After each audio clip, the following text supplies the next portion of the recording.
तो चलिए आज एक ऐसी अविश्वसनीय कहानी में उतरते हैं जो किसी भी फिल्म से ज्यादा हैरान कर देने वाली है।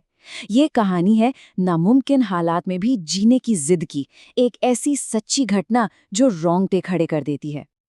जरा उस मंजर की कल्पना कीजिए। कोई दुनिया की सबसे सुनसान, सबसे ठंडी और सबसे वीरान जगह पर बिल्कुल अकेला खड़ा है। चारों तरफ मीलों मील तक सिर्फ बर्फ की सफेद चादर है, तापमान माइनस में है और हवाएं ऐसी कि शरीर को चीर दे। लेकिन ये कोई काल्पनिक डर नहीं है, ये इतिहास की सबसे बड़ी सर्वाइवल कहानियों में से एक है। ये कहानी है डगलस मॉसन की, एक ऐसी कहानी जो इंसानी सहन शक्ति की हर सीमा को तोड़ देती है। तो बात है 1911 की। एक बहुत ही हिम्मती जियोलॉजिस्ट थे डगलस मॉसन। वो एक बड़े महत्वाकांक्षी मिशन पर निकले थे, अंटार्कटिका के उस हिस्से का नक्शा बनाना जिसे पहले किसी ने नहीं देखा था। उनके साथ थे उनके दो साथी बेलग्रेव निनिस और जेवियर मर्ट्स। उनका एक ही लक्ष्य था, विज्ञान के लिए एक नई दुनिया की खोज करना। वो लोग अपने बेस कैंप से 311 मील यानी लगभग 500 किलोमीटर दूर उस अनजान बर्फीले मैदान में बहुत अंदर पहुंच चुके थे। सब कुछ ठीक चल रहा था, जोश था, जुनून था और वो आगे बढ़ रहे थे। पर उन्हें इस बात का जरा भी अंदाजा नहीं था कि अगले ही पल उनकी ये पूरी दुनिया हमेशा हमेशा के लिए बदलने वाली थी। और फिर वो हुआ जिसने इस पूरे अभियान को एक ही झटके में तबाह कर दिया। वजह थी एक बर्फीली दरार जिसे क्रेवास कहते हैं, मतलब बर्फ में छिपी एक गहरी जानलेवा खाई। तबाही कितनी तेजी से आई, ये सोचकर भी दिल दहल जाता है। देखिए, 14 दिसंबर की दोपहर को एक पल पहले मर्ट्स और मॉसन एक जगह से सुरक्षित गुजरे, और अगले ही पल जब मॉसन ने पीछे मुड़कर देखा तो वहां कुछ भी नहीं था। सब कुछ बदल चुका था। सिर्फ कुछ सेकंड पहले जहां निनिस और उनकी स्लेज थी, वहां बर्फ में एक बहुत बड़ा गड्ढा था। निनिस 6 सबसे बेहतरीन कुत्ते, उनका टेंट और लगभग सारा का सारा खाना, सब कुछ उस बर्फीली खाई में समा चुका था। एक पल में उन्होंने अपना दोस्त, अपना घर और अपना खाना सब कुछ खो दिया था। और यहीं से शुरू हुआ 311 मील का वापसी का सफर।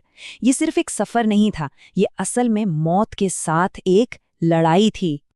अब देखिए, उनके पास सिर्फ 10 दिन का राशन बचा था, लेकिन सफर मीलों लंबा था।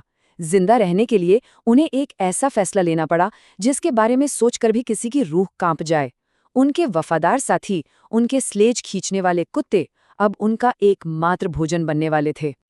पर किस्मत का क्रूर मजाक देखिए, उन्हें ये पता ही नहीं था कि जिस चीज को वो अपनी जिंदगी का सहारा समझ रहे थे, असल में वही उनकी मौत का कारण बन रही थी। हस्की कुत्तों के लिवर में विटामिन ए इतनी ज्यादा मात्रा में होता है कि वो इंसानों के लिए जहर की तरह काम करता है।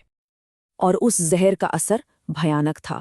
उनके बाल गुच्छों में झड़ने लगे, त्वचा पपड़ी बन के उखड़ने लगी, पेट में इतना जबरदस्त दर्द होता था जैसे कोई अंदर से चाकू घोंप रहा हो, और धीरे धीरे उनका दिमाग भी उनका साथ छोड़ रहा था। मर्ट्स, जो कभी स्विट्जरलैंड के चैंपियन स्कीयर हुआ करते थे, वो इस दर्द को नहीं सह पाए। वो पूरी तरह टूट गए, और 7 जनवरी की रात दर्द से तड़पते तड़पते उनका शरीर शांत पड़ गया। वो हमेशा के लिए सो गए। अब उस अंतहीन सफेद रेगिस्तान में मौसम बिल्कुल अकेले थे। बेस कैंप अभी भी 100 मील दूर था। अब ये लड़ाई सीधी थी, एक तरफ मौसम की जीने की जिद और दूसरी तरफ अंटार्कटिका की क्रूरता।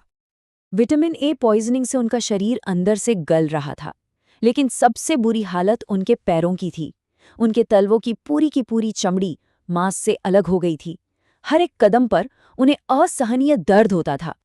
तारीख थी 17 जनवरी। मौसम धीरे धीरे अपनी स्लेज खींच रहे थे कि अचानक उनके पैरों के नीचे की बर्फ टूट गई और वो एक और विशाल क्रेविस में जा गिरे। वो अपनी स्लेज से बंधी रस्सी के सहारे हवा में झूल रहे थे। नीचे सिर्फ अंधेरा था और मौत। एक पल को उनके मन में आया कि रस्सी काटकर इस दर्द को हमेशा के लिए खत्म कर दें, पर तभी उन्हें अपने दोस्त निनिस और मर्ट्स याद आए। उन्हें एहसास हुआ कि अगर वो भी मर गए तो इन दोनों की कुर्बानी की कहानी दुनिया को कौन बताएगा। और बस इसी एक ख्याल ने उन्हें एक अमानवीय ताकत दी। उन्होंने अपनी पूरी जान लगाकर खुद को उस मौत की खाई से बाहर खींच लिया। लेकिन उनकी असली परीक्षा तो अभी बाकी थी। 29 जनवरी को एक चमत्कार हुआ। बर्फ पर उन्हें एक निशान मिला। ये उनके साथियों द्वारा छोड़ा गया एक फूड डिपो था। वहाँ थोड़ा खाना था और एक चिट्ठी जिसमें लिखा था कि बेस कैंप यहाँ से सिर्फ 28 मील दूर है। उम्मीद की एक किरण जगी। उस खाने से मॉटसन के शरीर में थोड़ी जान आई। 1 फरवरी तक वो बेस कैंप से सिर्फ 5 मील दूर एक गुफा तक पहुंच गए। मंजिल इतनी करीब थी कि उसे महसूस किया जा सकता था। लेकिन किस्मत अभी भी उनका इम्तिहान ले रही थी। उसी रात एक ऐसा भयानक बर्फीला तूफान आया जिसने मॉनसून को उस गुफा में पूरे 1 हफ्ते तक कैद करके रखा। आखिरकार 8 फरवरी को तूफान रुका। मॉनसन ने लड़खड़ाते हुए बेस कैंप की तरफ बढ़ना शुरू किया और जैसे ही वो पहाड़ी से नीचे उतरे, उनकी नज़र समंदर पर पड़ी और उनका दिल बैठ गया। दूर क्षितिज पर काले धुएं की एक पतली सी लकीर थी।